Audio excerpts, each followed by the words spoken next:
Okay, so I've used some more presentations. The first one was called The Heroic Journey. It's by an English teacher who was trying to teach concepts in the Odyssey to his 6th grade students.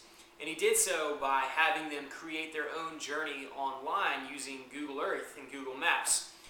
What he would do is he would have his students physically draw pictures on a piece of paper of different monsters that they would encounter on their own journey that they would create.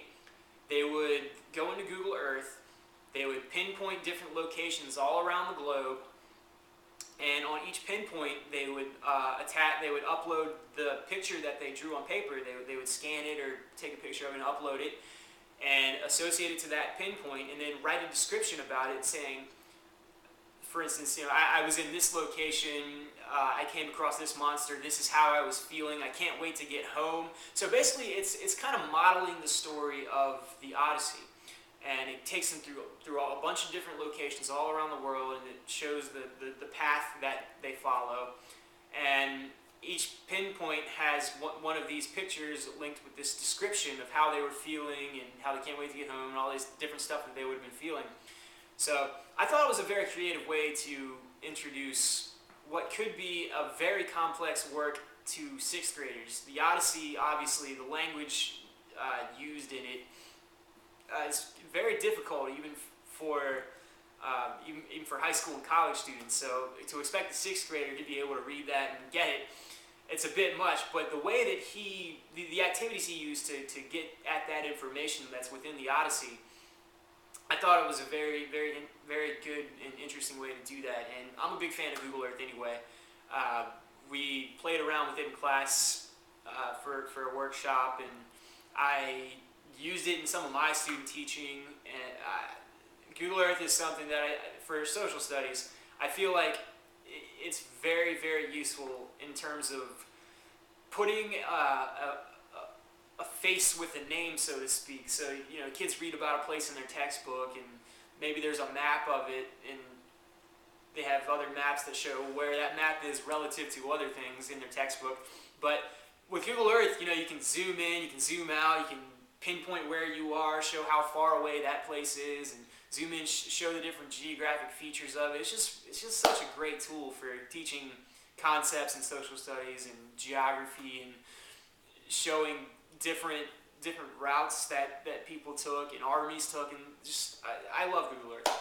And so that was just one thing I hadn't thought of about having students actually produce a journey of their own, and I think that could be useful in social studies for a number of ways that I can't really go into detail too much now because I'm kind of winging it, but anyways. So that was the first presentation. The next presentation that I viewed was Matthew Needleman's presentation about copyrighted material.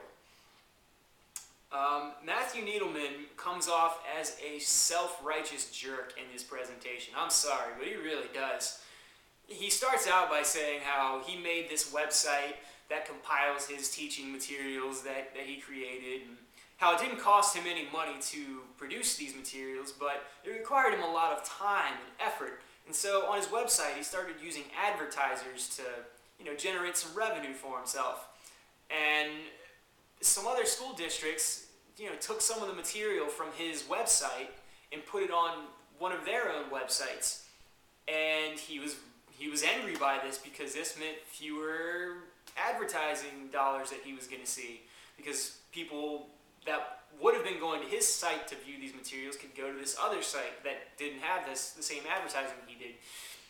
And I mean, that is so not what education should be about, I feel like. What teaching should be about. I mean, I can't tell you how many times my cooperating teacher said to me, "Matt, good teaching is good stealing." And how many times Pojo, and I were saying, Pojo would say, "Matt, as we would say in the military, it's not stealing, it's procuring. So good teaching is good procuring." I thought that was funny. Anyways, good teaching is good stealing, and not in the sense of stealing somebody's copyrighted material. No, it's about sharing resources for teaching, sharing different tools that work with each other different teaching methods. And how many websites are there that are completely free to do this? Yes, it takes time and energy and effort to come up with these teaching methods, but you know what? That's part of the territory. I mean, isn't that what we're expected to do as educators, to innovate, to find new ways to present the content in engaging and interesting ways to help the students? It's not about us, it's about the students, obviously. I mean, I know we don't get paid a lot, well, we don't get paid anything yet. I know we won't get paid a lot, and that teachers don't make a ton of money either, but you know what? If you're in this for the money, I feel like you're in this for the completely wrong reasons. And Matthew Needleman, if you're so worried about advertising dollars on your website, then I don't know, maybe you should try and get back into your fledgling filmmaking career that obviously didn't pan out for you. Oh yeah, I would have submitted it to a film festival, but shut up, dude. Get over yourself. Really, I'm sorry. I'm getting way off track here. Back to copyright issues. He did have some good points. In making different presentations for our classrooms, hey buddy. In making good presentations for our classrooms, inevitably at some time we are going to want to use some copyrighted songs or images or something like that. These are the intellectual property of other individuals. I understand that. I've used copyrighted songs in some of the little videos I made this semester. Because, you know what? I felt like that was the perfect song for him, and it made it a little more enjoyable for the particular presentation I was using. But, it's how we use it. I wasn't making this thing for personal gain or anything. I made it because I thought it would add to the video, and it was, it made it a little more humorous or something like that. It's not for widespread distribution, and he does argue in his presentation that this just because it's not for personal gain or widespread distribution doesn't make it any more okay, because it is still copyrighted material, and I'm reproducing it without permission. So I get the argument, I understand it. I don't agree with the law, and thankfully we live in a country where if we don't agree with the law enough, if enough of us don't agree with the law, then we can be a part of changing that law. And that is one law that I, for one, would like to change, or at least make more specific, because it is so vague about what kind of intellectual property you can and can't use and when you can and can't use it. But I think it's relevant to our classroom or our class about technology, because